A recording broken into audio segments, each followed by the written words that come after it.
ఎంత ధైర్యం ఉంటే నువ్వు మా అక్కని ప్రేమించావురా? అయినా నీకు ఏ అర్హత ఉందని మా అక్కని ప్రేమించావు? అర్హతదేముందండి, మనసు కదా ముఖ్యం. మనసు ఒక్కటే ఉంటే సరిపోదురా, డబ్బు కావాలి. అయినా నీ వాళ్ళకం చూసావు ఎలా ఉన్నావో? ఏమిటి పోషిస్తావు మా అక్కని? ఎంత సంపాదిస్తావు నెలకి నువ్వు? రోజంతా ఆటో తోలగా, ఆటో అద్దె, మరి పెట్రోల్ అన్నీ పోగా నాకు రోజుకి 400 మిగులుద్దండి. అంటే నెలకి 15,000 కూడా సంపాదించట్లేదు అనమాట.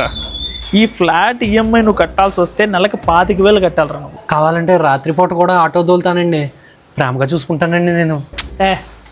అవన్నీ వద్దు. మా అక్కను వదిలేసిన మర్యాదగా వెళ్ళకపోతే కావాలంటే మీరు నన్ను చంపేయండి, నేను మాత్రం శ్రావణిని వదులుకోను.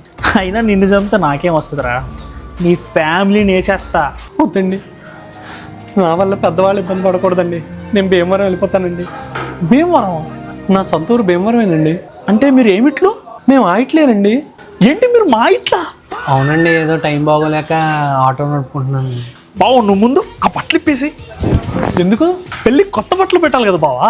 మరి డబ్బులు నా ఊరుకా, ఇదంతా ఎవరిది బావా? నీదే. మీరు ఎవరు? మా ఇట్లు. మీ ఇట్లు మా ఇట్లు మన ఇట్లు బాగుండాలండి.